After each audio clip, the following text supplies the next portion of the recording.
Today we're going to talk about, for some reason I can't see the audience, but I'll just forge ahead assuming.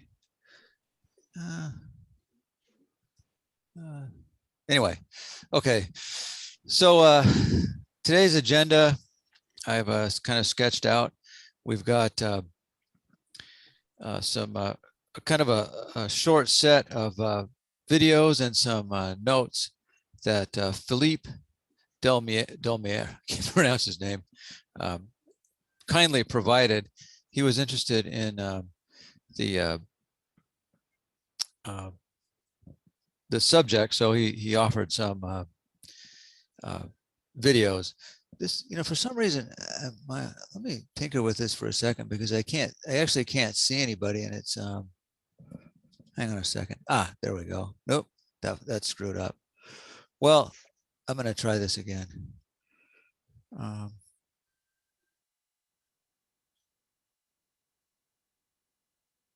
Sorry, just a second.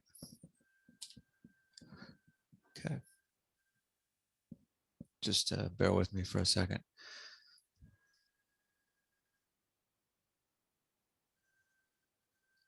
The first thing, can everybody see the YouTube? Yeah. Okay. See it. Okay, good. So the first thing we're going to do is watch a couple of videos that Philippe presented to me. So they're short.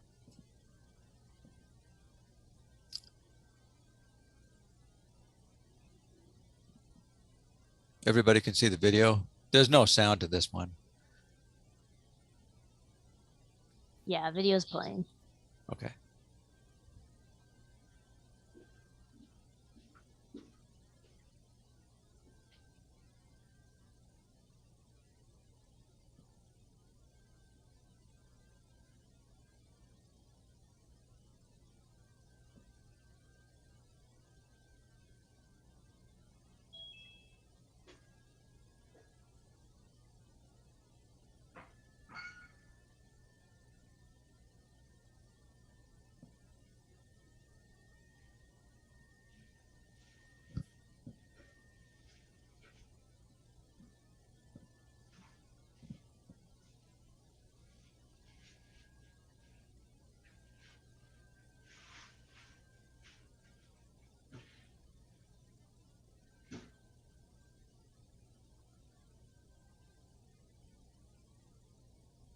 This is just about over.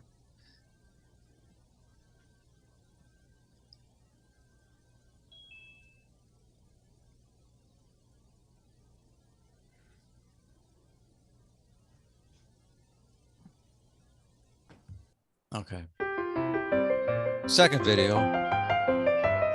Clearly, somebody in this room murdered Lord Smythe, who, at precisely 3:34 this afternoon, was brutally bludgeoned to death with a blunt instrument. I want each of you to tell me your whereabouts at precisely the time that this dastardly deed took place. I was polishing the brass in the master bedroom. I was buttering his lordship's scones below stairs, sir. Why, I was planting my petunias in the potting shed. Constable, arrest Lady Smythe. But how did you know? Madam, as any horticulturist will tell you, one does not plant petunias until May is out. Take her away. Sorry, madam. It's just a matter of observation. The real question is, how observant were you?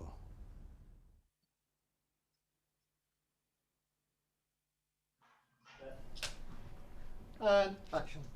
Clearly, somebody in this room murdered Lord Smythe, who, at precisely 3:34 this afternoon, was brutally bludgeoned to death with a blunt instrument.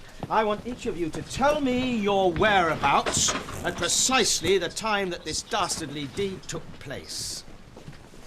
I was polishing the brass in the master bedroom. I was buttering his lordship's scones below stairs, sir. Why, I was planting my petunias in the potting shed. Constable, arrest Lady Smythe.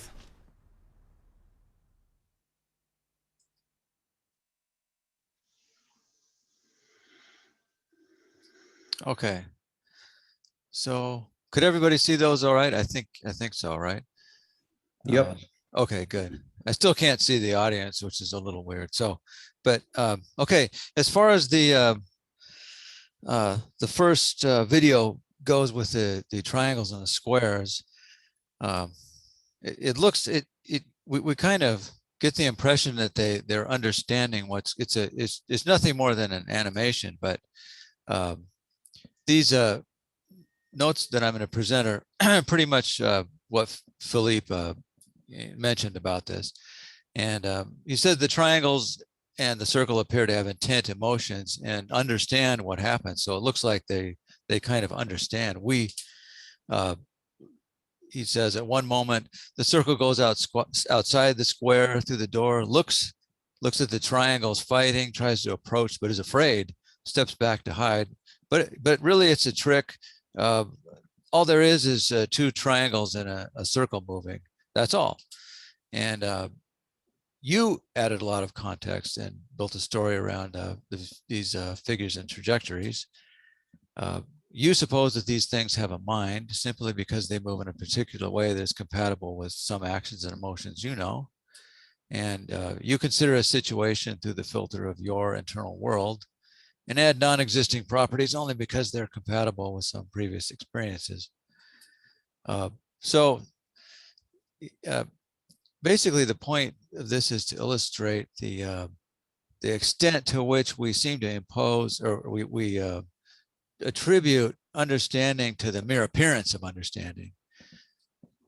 And in the second video, the video with the whodunit, it's interesting because a lot of the information there was you still could understand what was taking place, but quite a bit of changes took place or happened, and it didn't affect the outcome. So a lot of information is useless, forgotten, skipped, but you could still put together this understanding somehow. If the incoming information does not contradict the model you have in mind, the understanding is still coherent. So I thought that was pretty interesting. And now we're going to move on to reading. I'm going to just display something for you to read. Here's an example of something to read, not an endorsement, but pretty simple. The reason I displayed that was to illustrate the extent to which understanding happens far beyond the immediate sensory input. So, I mean, I think, if I'm not mistaken, probably when everybody saw the sign, it conjured up a pretty much complete understanding. But the understanding is really not. It's based on far more than just the mere words that appear. Everybody with me so far? Again, I can't see anybody. So, hello? Yeah. Okay, good. All right. So Philippe had several notes or several points to make about reading and understanding. And he was inspired by the Kinch model, which is a two-part model. One piece being the input stimulus, the text you read or the sound you hear, and the other being the set of cognitive abilities you possess and the knowledge you have in memory. The cognitive ability allows you to build a specific structure in mind and integrate it in other structures to build a context.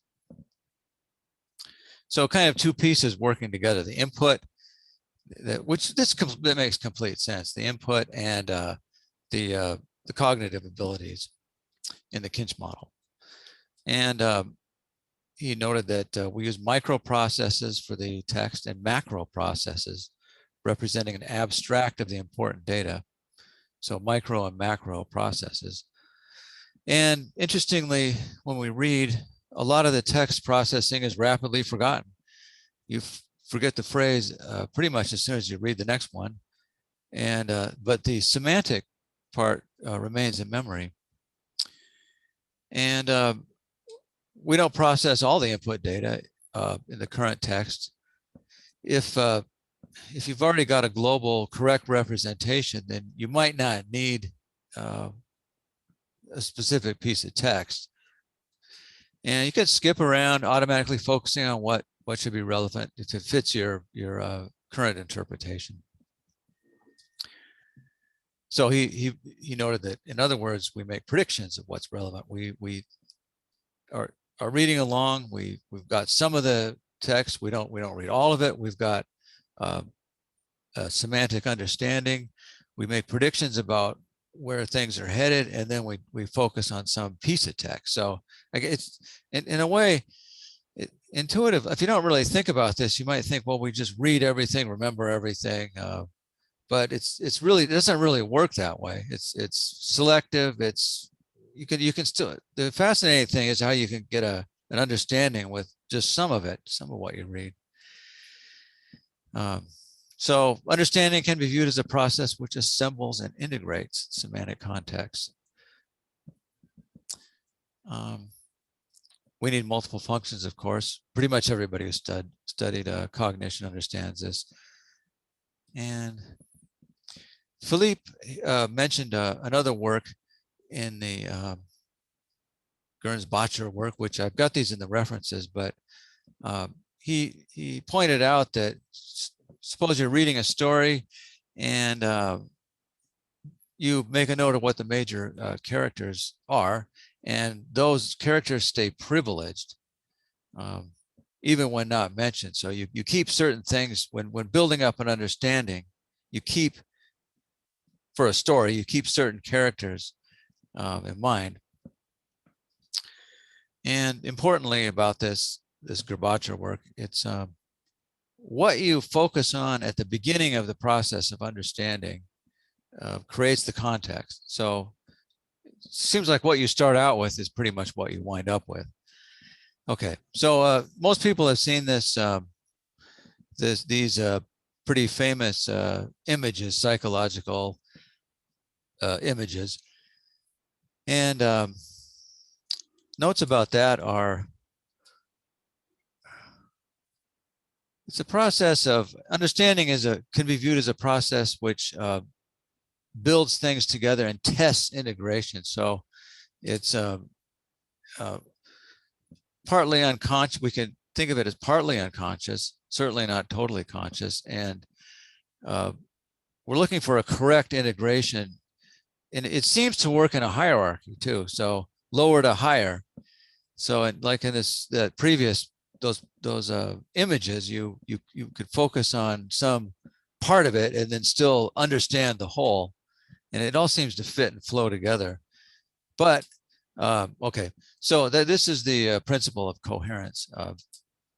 Or this illustrates the principle of coherence. Well, I got this from this definition from the American Psychological Association. And meaningful interconnections between distinct psychological entities. Okay, for example, a system of independent beliefs that's logically consistent from one belief to another would be described as coherent. That seems to me to be pretty important in AI as part of understanding. Do you have a system of beliefs that integrate logically from one belief to another? Okay, so in this case, we pretty much everybody since childhood has sometimes seen these images. They don't work. You've got the stairs that lead upwards to infinity. You've got the screws that I don't know how to describe that. What this illustrates is failed coherence. So this is Philippe's writing here, and I'm pretty much just reading what he wrote. Is by processing these images part by part, you recreate a context for them, extracting for each partial step, partial information to use for the next step, modifying them in a failed attempt at global cohesion and coherence. It's especially true with the screws, where you will not feel comfortable with the image and perceive variations in your mind. Well, failed coherence. And this is a theme that I've seen coming up in the survey. There seems to be levels of understanding, and people talk about this in different ways. But in a kind of a hierarchical fashion, we're trying to assemble these pieces, and it doesn't work for failed coherence. So this brings me to the main points, pretty much the conclusion of my little intro. And understanding is we automatically attribute understanding to the mere appearance of intelligent behavior.